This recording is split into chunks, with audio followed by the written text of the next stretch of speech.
ખડકવાડ ગામના વડમાળ નવા ફળિયાના લોકો પોતાની જાત મહેનત કરી પીવાના પાણી માટે કૂવો ખોદી રહ્યા છે। સરકારી યોજના હોવા છતાં લાભ નહીં મળતા લોકો પોતાની જરૂરિયાત જાત મહેનતે પૂરી કરી રહ્યા છે।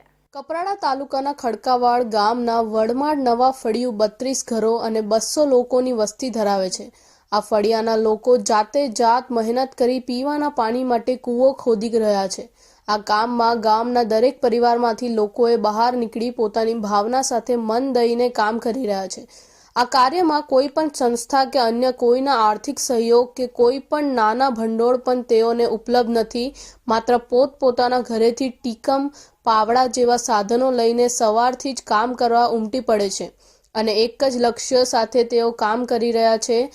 અહીં 586 કરોડ ખર્ચીને અસ્ટોલ જૂથ પાણી પુરવઠા યોજના લાવી છે। તે છતાં કપરાડા અને ધરમપુર તાલુકાના ગામો માટે હર ઘર નળ અને હર નળમાં પાણી પહોંચાડવાની યોજના ના હોવા છતાં લાવી કેટલાક ગામોમાં હજી પણ પાણી પહોંચ્યું નથી। આજે કપરાડા તાલુકામાં વહીવટી તંત્ર પાણીની સમસ્યા નિવારણ માટે નિષ્ફળ નીવડ્યું છે અને કેટલીક યોજનાઓ માત્ર કાગળ પર જ સીમિત રહી છે।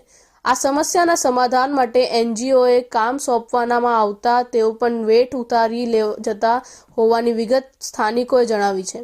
હાલ ખડકવાડ ગામના વડપાડા નવા ફળિયાના લોકોએ એક ઉત્તમ નમૂનો પૂરો પાડ્યો છે, જેમાં તેઓએ જાતે કૂવો ખોદતા તેમાં પીવા લાયક પાણી પણ દેખાઈ રહ્યું છે। હાલ જે પાણીની સમસ્યા સર્જાઈ રહી છે, જેની ચિંતા ઘરના વડીલ, યુવાન અને બાળકો પણ સેવી રહ્યા છે। ખડકવાડ ગામના વડપાડા નવા ફળિયાના દરેક પરિવારમાંથી બાળકથી લઈ તમામ લોકો કૂવો ખોદવાની તૈયારીમાં જોતરાયા છે, જે ઘટના વહીવટી તંત્રને શરમાવે તેવી બાબત છે। ગઈકાલના રોજ વોટ્સઅપ ગ્રુપની અંદર એક સોશિયલ મીડિયામાં એક ભાઈએ વિડીયો નાખ્યો હતો કે ગામ લોકો દ્વારા જાત મહેનત જિંદાબાદ જેઓ કૂવો ખોદી રહ્યા હતા। એ ભાઈનો સંપર્ક કરીને અમે એ ગામની અંદર આવ્યા છે। હાલે એ ગામમાં લોકો હાલ પોતે કૂવો ખોદી રહ્યા છે। અહીંયા જે તમે જોઈ શકો છો કે એ કૂવો કોઈ સરકારી તંત્ર દ્વારા નથી, પરંતુ અહીંના ગામના લોકો, ફળિયાના લોકો મળીને કૂવો ખોદી રહ્યા છે।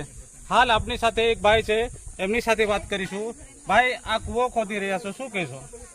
ગ્રામ પંચાયત ખડકવાડ ફળિયું નવું ફળિયું છે। અહીંયા 3500 ઘરો છે, વર્ષોથી અહીંયા વસવાટ કરે છે અને ગંદુ પાણી પીને છોકરાઓ બીમાર પડે છે। દવાખાને અમે જિલ્લા પંચાયતને રજૂ કરી વાત, ધારાસભ્યને રજૂઆત કરી, તાલુકા પંચાયતને રજૂઆત કરી।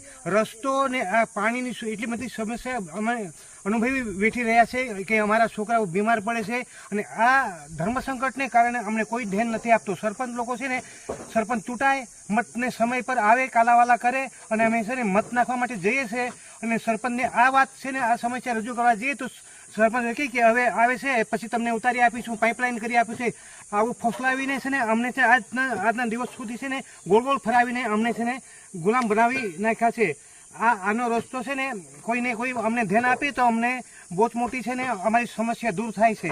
કપરાડાની અંદર મોટી સમસ્યા છે પાણીની, પરંતુ અહીંયા આગળ અસ્ટોલ પાણી પુરવઠા યોજના 586 કરોડ સરકાર દ્વારા ખર્ચવામાં આવ્યા છે। એ તમારા સુધી ઘર સુધી નળ આવ્યા હશે ને?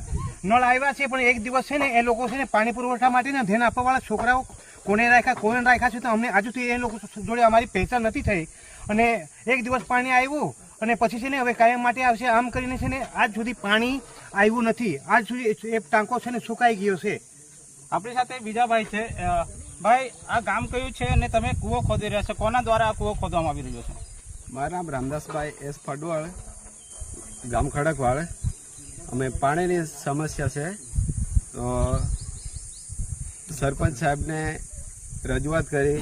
અમારું ઇલેક્શન હતું 2017ની ચૂંટણી હતી, એમાં 18માં એ સરપંચ ને ટીડીઓ સાહેબ આવ્યા હતા અમે, ત્યારે એ કૂવો જોઈને અહીંથી ગયા એટલે 2019માં પછી એને આવીએ એમ કીધું, પણ હજુ સુધી કોઈ એ પાણીનો નિકાલ થયો નથી। આ કૂવો ખોદી રહ્યા છો, એ કેવી રીતના તમે ખોદી રહ્યા છો?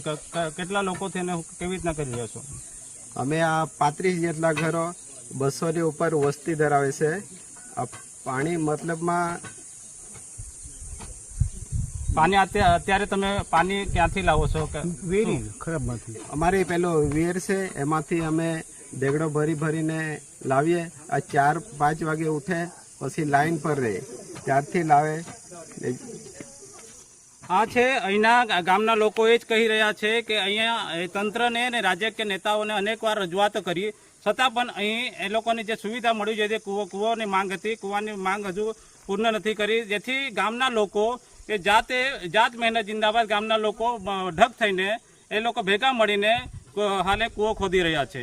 અહીંના તંત્ર ક્યારે એ લોકોનો ઉકેલ લાવી શકે એ જોવું રહ્યું. Jagdish Bonge, India News Gujarat, Kaprada.